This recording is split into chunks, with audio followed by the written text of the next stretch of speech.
26 సంవత్సరాల నమ్మకం, లక్షలాది సంతోషకరమైన వివాహాలు. తెలుగు మ్యాట్రిమోనీని డౌన్లోడ్ చేయండి. ఫిల్మ్ ఫెడరేషన్ ఒక కీలక ప్రకటన చేసింది. ఆదివారం డాన్సర్స్ అసోసియేషన్ తో సమావేశం ఉన్నట్టుగా చెప్పారు. ఆదివారం దీనిపై ఒక తుది నిర్ణయం తీసుకుంటామని ఫెడరేషన్ అధ్యక్షుడు అనిల్ వల్లభనేని చెప్పారు. డాన్సర్స్ అసోసియేషన్ ఏం ప్రత్యేకం కాదు, ఫిల్మ్ ఫెడరేషన్ లో అది కూడా ఒక భాగమే అన్నారు వల్లభనేని.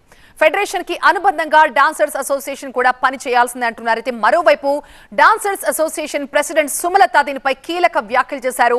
మేం కూడా తాడో పేడో తేల్చుకుంటాం, తప్పు చేసిన వారితో కలిసి పని చేయాల్సిన అవసరం లేదన్నారు. అవసరమైతే రాజీనామా కూడా చేస్తానని ప్రకటించారు సుమలత. అసలు అసోసియేషన్ ఎన్నికల్లో ఫెడరేషన్ జోక్యం ఎందుకు అని ప్రశ్నించారు. గతంలో అసోసియేషన్ కే ఫెడరేషన్ ఈ విషయాన్ని వదిలేసిన అంశాన్ని కూడా ఆమె సందర్భంగా గుర్తు చేస్తూ ఉన్నారు. ఈ నేపథ్యంలో ఆదివారం ఏం జరగబోతోంది? ఆదివారం డాన్సర్స్ అసోసియేషన్ తో సమావేశం సజావుగా సాగుతుందా? ఇప్పటి వరకు జరుగుతున్న ఈ గొడవలకు ఒక ఫుల్ స్టాప్ పడుతుందా అన్నది చూడాలి. Dancers association versus film federation వివాదంలో తాజాగా అనిల్ వల్లభనేని ఏమంటున్నారు? మా ప్రతినిధి లక్ష్మీనారాయణ రిపోర్ట్ చేస్తారు.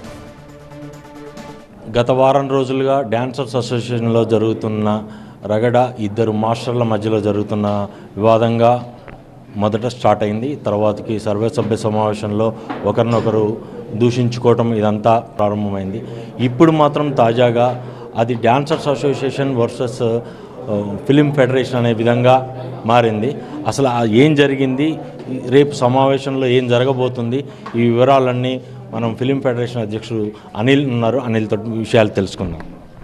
చెప్పండి అండి, ఇప్పుడు ఈ డాన్సర్స్ అసోసియేషన్ వివాదంలో మీరు ఎలా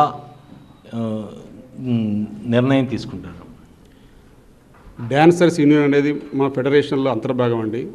యాక్చువల్లీ వాళ్ళ యూనియన్లో కొన్ని విషయాల పరంగా, అంతర్గత విషయాల పరంగా అది చిలికి గాలివానగా మారి ఒక డాన్స్ మాస్టర్ల మధ్య వివాదం అని, అయితే వేరువేరుగా మీడియా కథనాలు రావడంతో మీ ఫెడరేషన్ స్పందించి, ఫెడరేషన్ కన్నా ముందుగా మన గౌరవ మెగాస్టార్ చిరంజీవి గారు వారిని పిలిచి మాట్లాడటం జరిగింది. ఆ తర్వాత ఇక ఫెడరేషన్కి పిలిచి వారితో చాలా సంప్రదింపులు చేశాము. కానీ సంప్రదింపుల్లో ఎక్కడా కూడా ఫలించట్లేదు. కాబట్టి ఇక ఫెడరేషన్ అంటే ఏదైనా సరే ఒక ఫైనల్ నిర్ణయం కాబట్టి ఫెడరేషన్ కార్యవర్గ సమావేశం ఏర్పాటు చేసి ఈ డాన్సర్స్ యూనియన్లో జరుగుతున్న సభ్యుల యొక్క ముగ్గురు సభ్యుల యొక్క వివరణలు కూడా తీసుకొని ఒక నిర్ణయం తీసుకోవడం జరిగింది.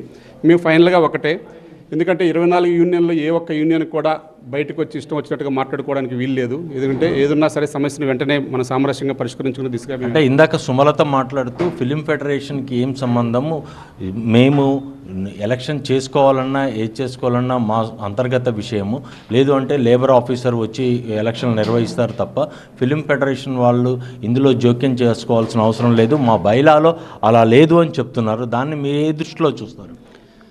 అంటే ఫెడరేషన్ అంటే ఒక బైలా ఉంటుంది, కొన్ని నియమాలు ఉంటాయి, నిబంధనలు ఉంటాయి. అలాగే ఆ రోజు జరుగుతున్న విషయాలపై అప్పటికప్పుడు మంచి నిర్ణయం తీసుకొని సానుకూలంగా వెళ్ళడానికి కొన్ని నిర్ణయాలు కూడా తీసుకునే అవకాశం ఫెడరేషన్లో ఉంటుంది. కాబట్టి ఇక్కడ ఏంటంటే కొత్త కార్యవర్గం వారికి కొన్ని తెలియక కొన్ని పొరపాట్లు జరిగాయని మేము భావిస్తున్నాం తప్ప పెద్ద ఇష్యూగా మేము భావించట్లేదు. కానీ అటువంటి ఇష్యూ పెరగకుండా ఉండటానికి ఒక కార్యవర్గం మధ్య జరుగుతున్న అంతర్గత పోరుగా దాన్ని భావించామే తప్ప వేరే విషయం లేదు. అలాగే అధ్యక్షుల వారికి కొన్ని విషయాలు కూడా చెప్పడం జరిగింది, తప్పు చేశారని.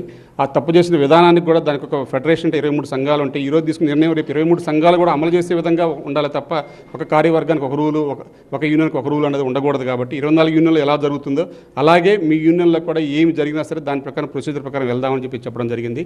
దానికి ఇక్కడ వాళ్ళని పిలిచి ఒక డాన్సర్స్ యూనియన్ కార్యవర్గాన్ని పిలిచి చెప్పడం కరెక్ట్ కాదు.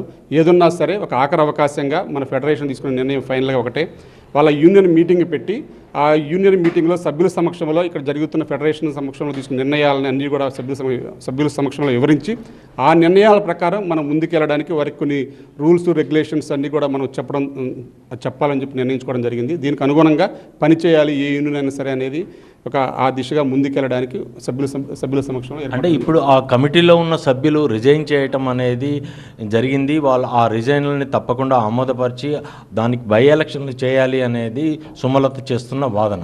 దీంతో మీరు అంగీకరిస్తున్నారా లేదా? మా అంగీకారం అనేది మాట్లాడుకున్నామండి. ఏదైనా సభ్యుల సమక్షంలో వాళ్ళకి ముందే అది నిర్ణయించామా లేకపోతే అంగీకరించామా వ్యతిరేకించామా అనేది ఇప్పుడు మాట్లాడితే కరెక్ట్ కాదు. మా సభ్యులందరూ కూడా ఒక అవకాశంగా ఆఖరి అవకాశంగా కొన్ని నిర్ణయాలు చెప్పడం జరిగింది మాకు. ఆ నిర్ణయాలన్నింటినీ కూడా ఒక కమిటీగా ఏర్పడి ఇట్లా ఫెడరేషన్ అంటే ఒక ప్రెసిడెంట్గా నేను ఒక్కడనే వెళ్లకుండా ఒక 5-6 కలిసి ఒక పెద్ద మనుషులు అందరినీ కూడా ఆదిత్య గారిని అందరినీ కూడా తీసుకుని వెళ్ళి గోపాలకృష్ణ గారిని అందరినీ కూడా తీసుకెళ్ళి ఆ యూనియన్లో ఎందుకు జరిగింది అనేది కూడా వివరించి నెక్స్ట్ ఇలా ఉండకూడదు ఇలా ఉండాలి అనేది వాళ్ళకి దిశానిర్దేశం చేద్దామని ఒక నిర్ణయించడం జరిగింది. అక్కడ వినకుండా ఇక మేము ఇలాగే వెళ్తామంటే అక్కడ మా నిర్ణయం కూడా ఫైనల్ నిర్ణయం సభ్యుల సమక్షంలో ప్రకటిస్తే బాగుంటుందని చెప్పేసి మా సభ్యులు చెప్పడం జరిగింది, మా కార్యవర్గ సభ్యులు. కాబట్టి ఆఖరి అవకాశంగా ఆ యూనియన్కి ఒక ఫైనల్ అవకాశంగా ఒక సర్వసభ్య సమావేశం ఏర్పాటు చేసి పెద్దలందరి సమక్షంలో వారికి వివరించి ఎక్కడ తప్పు జరిగితే మాత్రం తప్పనిసరిగా ఫెడరేషన్ ఖండిస్తుంది.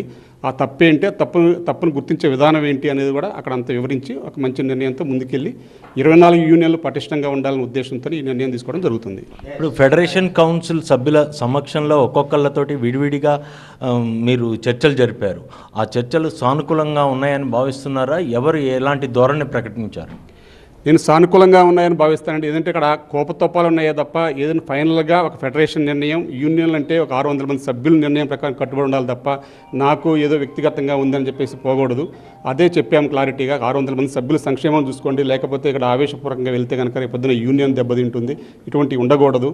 కాబట్టి ఏ నిర్ణయమైనా సరే నెక్స్ట్ వాళ్ళు జరిగిన ప్రెసిడెంట్, సెక్రటరీ, క్యాషియర్ యొక్క వాళ్ళు జరిగిన వారి వివరాలన్నీ కూడా సభ్యులందరికీ 72 మంది సభ్యులు కూడా వారు వివరించడం జరిగింది. వారికి జరిగిన న్యాయము, వారి జరిగిన అన్యాయము, ఎందుకు ఏ విధంగా వాళ్ళు బాధపడుతున్నారు అనేది కూడా మొత్తం కూడా వివరించడం జరిగింది. సభ్యులందరూ గ్రహించి మేము ఒక ఫైనల్ నిర్ణయం తీసుకున్నాం. ఆ నిర్ణయం సభ్యుల సమక్షంలో చెప్తేనే బాగుంటుంది. దయచేసి మీరు కూడా అర్థం చేసుకుంటారని భావిస్తున్నాను. ఓకే, ఇది ఈరోజు జరిగిన జనరల్ కౌన్సిల్లో సమావేశంలో సభ్యులందరూ కలిపి ఒక నిర్ణయానికి వచ్చారు. ఈ కార్యవర్గ సభ్యులు ఒక్కళ్ళే కాకుండా జనరల్ బాడీ నిర్వహించి డాన్సర్స్ అసోసియేషన్ తోటి అక్కడే వాళ్ళ నిర్ణయాలని ప్రకటించాలనే ఒక నిర్ణయానికి అయితే వచ్చారు. చూడాలి ఆదివారం ఎలాంటి నిర్ణయం తీసుకుంటారో. డాన్సర్స్ అసోసియేషన్ 24 క్రాఫ్ట్స్లో ఉంటుందా, వాళ్ళకి సరైన వీళ్ళు కోఆపరేట్ చేస్తారా లేదా, వాళ్ళు ఎలాంటి నిర్ణయం తీసుకుంటున్నారు, వీళ్ళు ఎలాంటి నిర్ణయం తీసుకుంటారు అనేది మనం ఆదివారం వరకు వెయిట్ చేయాల్సి ఉంది. 26 సంవత్సరాల నమ్మకం, లక్షలాది సంతోషకరమైన వివాహాలు. తెలుగు మ్యాట్రిమనీని డౌన్లోడ్ చేయండి.